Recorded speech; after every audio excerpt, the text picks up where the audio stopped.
नमस्कार, जय Hind. All exam guide गुरु का यूट्यूब चैनल आप सभी देख रहे हैं। मेरा नाम है सुजीत पांडे। आपके लिए सुपर फास्ट क्वेश्चन लेकर आ गए हैं।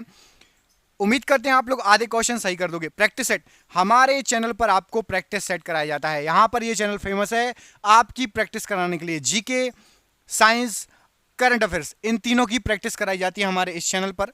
तो करते हैं वीडियो को स्टार्ट बिना देर के हुए। लाइक कर दिया? नहीं किया भैया कर दो, कौन सा पैसा लग रहा है। हम मेहनत करते हैं तो लाइक तो बनता है ना। चलो फटाफट लाइक कर दो सबके सब, नए पुराने स्टूडेंट दोनों मिलके। किस तंत्र में कुछ लोग अधिक लोगों पर शासन करते हैं? तो राइट आंसर यहां पर हो जाएगा, ये जो क्वेश्चन है कि कुछ लोग ज्यादा लोगों पर शासन करते हैं, वो होता है आपका अल्पतंत्र। ऑप्शन नंबर यहां पर डी, अल्पतंत्र।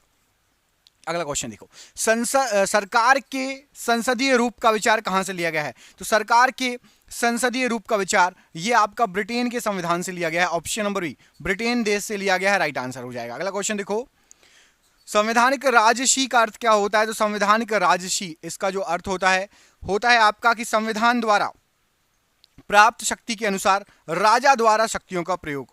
ऑप्शन नंबर सी यहां पर राइट आंसर हो जाएगा। लोकप्रिय प्रभुसत्ता क्या है? तो आपका लोकप्रिय प्रभुसत्ता राइट आंसर हो जाएगा, ये आएगा जनता का प्रभुत्व। ऑप्शन नंबर डी, जनता का प्रभुत्व प्रश्न के लिए बिल्कुल सही आंसर हो जाएगा, लोकप्रिय प्रभुसत्ता के लिए। सार्वजनीन मतलब सार्वभौमिक वयस्क मताधिकार दर्शाता है कि भारत कैसा देश है?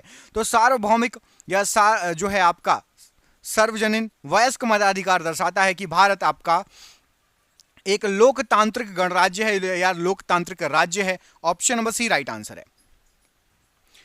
एक तंत्र का अर्थ क्या होता है? तो एक तंत्र का अर्थ होता है आपका मात्र एक व्यक्ति द्वारा निरंकुश शासन। ऑप्शन नंबर सी सही आंसर हो जाएगा, मात्र एक व्यक्ति द्वारा निरंकुश शासन। आधारित लोकतंत्र किससे संबंधित है? क्वेश्चन देख रहे हो कितने हटके हैं और कितने गजब गजब के क्वेश्चन लेकर आए हैं। बिल्कुल हटके क्वेश्चन लेकर आए हैं, शानदार शानदार क्वेश्चन। सुना है आधारित लोकतंत्र कहीं? तो आधारित लोकतंत्र ये एग्जाम में आया हुआ क्वेश्चन है। ग्रुप डी में भी आ चुका है ये क्वेश्चन, ग्रुप डी में आ चुका है। दोस्तों आपके लिए पीडीएफ तैयार की हमने, पीडीएफ बनाइए 10,000 ऐसे ही क्वेश्चन, बिल्कुल धांसू धमाका धमाका क्वेश्चन आपके लिए लेकर आए हैं। 10,000 क्वेश्चन लेकर आए हैं, पीडीएफ लेकर आए हैं। सिर्फ और सिर्फ 300 रुपए की पीडीएफ आपके लिए मिलेगी। जो हमारे चैनल पर जुड़े हैं हमारे प्यारे बच्चे, सिर्फ 99 रुपए में 10,000 जीके की किताब लेके आओ। एमसीक्यू ऑब्जेक्टिव 400-500 रुपए की आएगी। धमाका पीडीएफ, धमाका क्वेश्चन, नीचे दिए गए नंबर पर व्हाट्सअप करके कॉल करके चर्चा कर सकते हो जिसको चाहिए उसके लिए। बाकी कोई दिक्कत नहीं, यूट्यूब से पढ़ो, हम तो पढ़ा रहे फ्री में। जिसको भी जो भी बच्चा 10,000 क्वेश्चन की पीडीएफ चाहता है, नीचे दिए गए नंबर पर कॉन्टेक्ट जरूर कर लेना। शानदार क्वेश्चन मिलेंगे, मजा आ जाएगा पढ़ के आपको। तो आधारित लोकतंत्र ये आपका इन सभी से संबंधित है, मतलब शक्तियों का हस्तांतरण, शक्तियों का विकेंद्रीकरण और पंचायती राज प्रणाली, ये तीनों से संबंधित है। पीडीएफ के लिए नीचे दिए गए नंबर पर कॉल कर लेना।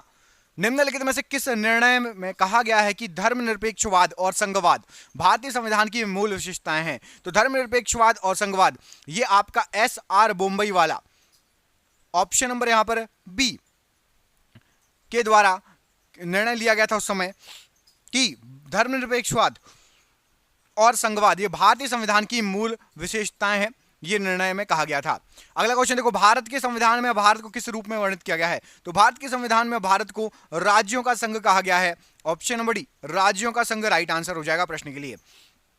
विधि का शासन की संकल्पना कहां की संवैधानिक प्रणाली की विशेषता है? तो विधि का शासन ये आपकी विशेषता है ब्रिटेन की प्रणाली का, संवैधानिक प्रणाली का। ऑप्शन नंबर ए ब्रिटेन प्रश्न के लिए बिल्कुल सही आंसर हो जाएगा। अगला क्वेश्चन देखो, संविधान के अंतर्गत भारतीय लोकतंत्र के आदर्शों को हम कहां देख सकते हैं? तो भारतीय लोकतंत्र के आदर्शों को प्रस्तावना में देख सकते हैं। प्रस्तावना को और क्या कहा जाता है? प्रियम्बल, और क्या कहा जाता है? उद्देशिका। तीनों नाम याद रखना है। चलो प्यारे बच्चों, आपके लिए बिल्कुल शानदार धमाका क्वेश्चन, कमेंट करके बता दो, प्रस्तावना में, भारत की प्रस्तावना में अभी तक कितनी बार संशोधन हुआ है? भारत की प्रस्तावना में कितनी बार संशोधन हुआ है? सभी बच्चे कमेंट करके बताएंगे। एक भी बार नहीं, एक बार, 2 बार या 3 बार, कमेंट करके बताओ। अगला क्वेश्चन, निम्न में से किसको धर्मनिरपेक्ष राज्य कहा जाएगा? तो धर्मनिरपेक्ष जो राज्य होता है वो धर्मों के बीच भेदभाव ना करता है, नहीं करता है, तो धर्मों के बीच भेदभाव ना करने वाला राज्य को धर्मनिरपेक्ष राज्य कहा जाएगा। सामाजिक न्याय का अर्थ क्या होता है मेरे दोस्त? तो सामाजिक न्याय का अर्थ होता है जाति, नस्ल, रंग, लिंग आधारित सभी प्रकार के भेदभाव दूर होना चाहिए, तब होगा सामाजिक न्याय। कि आप किसी की जाति को देखकर न्याय मत करो, किसी की नस्ल को देखकर, किसी के रंग को देखकर, किसी के लिंग को देखकर आप भेदभाव नहीं करोगे, तभी तो न्याय मिल पाएगा सबको बराबर से। भारतीय संविधान के किस अनुच्छेद को डॉक्टर बी आर अंबेडकर ने भारतीय संविधान का हृदय एवं आत्मा कहा था? राइट आंसर हो जाएगा अनुच्छेद नंबर 32, ऑप्शन नंबर डी। अनुच्छेद 32 में क्या दिया गया है, कोई बता सकता है तो कमेंट करके बताओ जरा, अनुच्छेद 32 में क्या दिया गया है? भारतीय संविधान कैसा है? तो भारतीय संविधान बहुत ही अच्छा, बहुत अच्छा है ना। अर्ध संघीय या संघीय व्रत कहा जाता है, ठीक है। ऐसा मतलब कि आंसर बहुत अच्छा है, जैसा भी बहुत अच्छा है, ऑप्शन में बहुत अच्छा नहीं आएगा, ठीक है। तो अर्ध संघीय या संघीय व्रत, ऑप्शन नंबर बी यहां पर राइट आंसर हो जाएगा। भारतीय संविधान के अनुच्छेद में यह घोषणा की गई है कि इंडिया अर्थात भारत क्या है? तो इंडिया अर्थात भारत ये राज्यों का संघ है, ऑप्शन नंबर ए, राज्यों का संघ राइट आंसर हो जाएगा। भारत के संविधान में संघीय शब्द का प्रयोग कहां पर हुआ है? तो भारत के संविधान में जो संघीय शब्द का यूज किया गया है, संविधान में कहीं भी इसका यूज नहीं हुआ है, ऑप्शन नंबर सी से आंसर हो जाएगा, कहीं भी यूज नहीं हुआ इसका। निम्न में से कौन सी भारतीय संविधान की विशेषता नहीं है? तो राइट आंसर हो जाएगा, देखो भारतीय संविधान संसदीय रूप है, न्यायपालिका स्वतंत्र है, ऑप्शन नंबर सी। भारत सरकार का अध्यक्षात्मक रूप नहीं है भारत में, ऑप्शन नंबर यहां पर सी राइट आंसर हो जाएगा। भारत में सरकार की संसदीय प्रणाली क्यों है? तो भारत में सरकार की संसदीय प्रणाली है क्योंकि इसका रीजन है लोकसभा में मंत्री परिषद उत्तरदायी होती है, लोकसभा में मंत्री परिषद उत्तरदायी होती है। अगला क्वेश्चन देखो, इसमें पूछा गया प्रस्तावना के अनुसार परम शक्ति किसके हाथों में? तो भारत की प्रस्तावना के अनुसार परम शक्ति जनता अर्थात आपके मेरे सबके हाथों में है, जनता सर्वोपरि है भारतीय संविधान के अनुसार। भारतीय संविधान में समवर्ती सूची किसके संविधान से ली गई है? तो भारतीय संविधान में समवर्ती सूची ऑस्ट्रेलिया के संविधान से ली गई है, option number D Australia right answer हो जाएगा। भारतीय संविधान में राष्ट्रपति के चुनाव की प्रणाली किस देश से ली गई है? तो राष्ट्रपति के चुनाव की प्रणाली ये आयरलैंड से ली गई है, option number C Ireland right answer हो जाएगा प्रश्न के लिए। राष्ट्रपति द्वारा राज्यसभा के सदस्यों के नामांकन का नियम किस देश के संविधान से लिया गया है? तो राज्यसभा के सदस्यों का नामांकन ये आपका आयरलैंड से लिया गया है, यहां पर ऑप्शन नंबर बी आयरलैंड प्रश्न के लिए राइट आंसर है। सर्वसत्ता संपन्न संसद की अवधारणा किस देश से ली गई है? तो सर्व सत्ता संपन्न संसद इंग्लैंड से इसकी अवधारणा ली गई है, option number A England right answer हो जाएगा। संविधान की उद्देशिका मतलब ये आपको होता है प्रेम्बल, प्रेम्बल मतलब प्रस्तावना। तो संविधान की प्रस्तावना में समाजवादी पंथ निरपेक्ष शब्द किसके द्वारा जोड़े गए? तो ये शब्द जोड़े गए थे आपके 42वें संविधान संशोधन के द्वारा, option number C right answer है। भारतीय संविधान में न्यायिक समीक्षा का प्रावधान किस देश से लिया गया है? तो न्यायिक समीक्षा का प्रावधान यूएसए से लिया गया है, ऑप्शन नंबर यहां पर भी यूएसए राइट आंसर हो जाएगा। भारत का संविधान अपना प्राधिकार किससे प्राप्त करता है? तो भारतीय संविधान अपना प्राधिकार भारत की जनता से प्राप्त करता है, ऑप्शन नंबर सी भारत की जनता राइट आंसर है। भारतीय संविधान ने सुदृढ़ केंद्र के साथ संघीय प्रणाली कहां से ली है?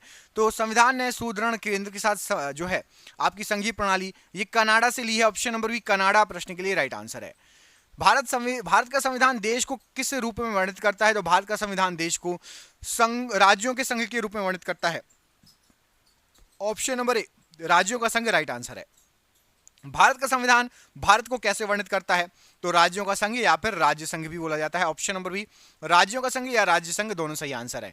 भारत में एकल नागरिकता की अवधारणा कहां से ली गई है? तो भारत में एकल नागरिकता रहती है, मतलब या फिर आप भारत के नागरिक रहोगे, यदि कल के दिन आप गए, आपको कनाडा घूमने गए, कनाडा पसंद आ गया, आपने सोचा मैं वहां पे बस जाऊं, वहां की सिटीजनशिप ले लूं, तो फिर आप भारत के नागरिक नहीं कहलाओगे। एकल नागरिकता है या फिर यहाँ के या फिर कहीं और के, भैया इंग्लैंड से ली गई है एकल नागरिकता, ऑप्शन नंबर यहां पर ए इंग्लैंड प्रश्न के लिए बिल्कुल सही आंसर हो जाएगा। हमारे संविधान की प्रस्तावना में कोई उल्लेख नहीं है इनमें से किसका? संविधान की प्रस्तावना में वयस्क मताधिकार का कोई भी उल्लेख नहीं है, ऑप्शन नंबर डी वयस्क मताधिकार का कोई भी उल्लेख नहीं है। अगला क्वेश्चन देखो, हमारे संविधान में न्याय राजनीति के निषेध सिद्धांत की अवधारणा कहां के संविधान से ली गई है? तो राजनीति के निषेध की संविधान की अवधारणा ये आयरलैंड से ली गई है, ऑप्शन नंबर डी आयरलैंड से ली गई है राजनीतिक सिद्धांत। भारतीय संविधान की संघ सूची में विषयों की संख्या कितनी है? तो भारतीय संविधान की जो संघ सूची है उसमें आपके 98 विषय हैं, ऑप्शन नंबर सी प्रश्न के लिए 98 विषय हैं, राइट आंसर हो जाएगा प्रश्न के लिए। संविधान की प्रस्तावना में भारत को क्या कहा गया है? तो संविधान की यदि आप प्रस्तावना पढ़ोगे तो उसमें भारत को क्या कहा गया है? सर्वसत्ताधारी, समाजवादी, धर्मनिरपेक्ष और लोकतांत्रिक गणराज्य। तो ये कहां पर लिखा है? देखो इधर ऑप्शन नंबर डी देखो, सर्वसत्ताधारी, समाजवादी, धर्मनिरपेक्ष, लोकतांत्रिक गणराज्य। ऑप्शन नंबर डी यहां पर राइट आंसर है। भारतीय संविधान में कितने अनुच्छेद थे? क्वेश्चन क्या पूछा? थे जब बना था तो 395 अनुच्छेद। Option number A. अभी कितने अनुच्छेद है? कमेंट करके बताओ। भारत के संविधान में अभी कितने अनुच्छेद है? कमेंट बॉक्स में कमेंट करके बताओ। भारतीय संविधान की 8वीं अनुसूची में कितनी भाषाएं शामिल हैं? तो 8वीं अनुसूची में 22 भाषाएं शामिल हैं। ऑप्शन नंबर बी 22 भाषाएं राइट आंसर है।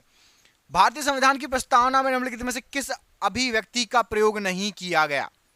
किस अभिव्यक्ति का प्रयोग नहीं किया गया? तो राइट आंसर हो जाएगा संघीय वर्ड का यूज नहीं हुआ है। बाकी ऊपर के तीनों ए बी सी इन सब का यूज हुआ है। सर्वसत्ताधारी, लोकतांत्रिक गणराज्य, समाजवादी, धर्मनिरपेक्ष, इन सभी का यूज हुआ है। भारतीय संविधान भारत का वर्णन किस रूप में करता है? तो भारतीय संविधान भारत का वर्णन राज्यों के संघ के रूप में करता है। ऑप्शन नंबर ए राज्यों का संघ राइट आंसर है। भारत के संविधान का ढांचा तैयार करने के लिए हमने संघीय व्यवस्था की योजना किस देश से ली है? तो संघीय व्यवस्था की योजना कनाडा से ली गई है। ऑप्शन नंबर सी कनाडा प्रश्न के लिए संघीय व्यवस्था के लिए राइट आंसर हो जाएगा। हमारे संविधान में मूल अधिकार कहां के संविधान द्वारा प्रेरित हैं? तो मूल अधिकार लिए गए हैं संयुक्त राज्य अमेरिका से। ऑप्शन नंबर ए संयुक्त राज्य अमेरिका से मूल अधिकार लिए गए हैं। भारत में राजनीतिक शक्ति का स्रोत क्या है? तो भारत में राजनीतिक शक्ति का स्रोत हम लोग अर्थात जनता, या हम भारत के लोग अर्थात जनता। Option number D right answer है। भारतीय संविधान की प्रस्तावना में निम्नलिखित में से किसका उल्लेख नहीं किया गया है? तो प्रस्तावना में आपका वयस्क मताधिकार का उल्लेख नहीं किया गया है। Option number C right answer हो जाएगा। और ये आज का आखिरी क्वेश्चन, भारतीय संविधान की प्रस्तावना में धर्मनिरपेक्ष शब्द किस संविधान संशोधन के तहत जोड़ा गया? इस प्रश्न का आंसर कमेंट करके बताना है कि धर्मनिरपेक्ष जो शब्द जुड़ा था वो किस संविधान संशोधन के तहत जुड़ा था भारतीय संविधान में। देखते हैं आप लोगों में से किस किस को इसका आंसर पता है। दोस्तों वीडियो अच्छा लगा हो तो प्लीज वीडियो को लाइक कर देना। चैनल पर पहली बार आए चैनल को सब्सक्राइब कर लेना। पीडीएफ जिस जिसको चाहिए 10,000 जीके की पीडीएफ बनाइए भाई। ये पीडीएफ ले लिया ना, इसको लगा डाला तो लाइव झिंगा लाला। बहुत शानदार क्वेश्चन है, जरूर इस पीडीएफ को लगा लेना, क्वेश्चन को लगा लेना, आपको ये क्वेश्चन मिलेंगे एग्जाम में। बहुत बहुत धन्यवाद, आपका दिन शुभ हो। बहुत बहुत धन्यवाद। जय हिंद, जय भारत। पीडीएफ के लिए नीचे दिए गए नंबर पर कॉल कर लेना।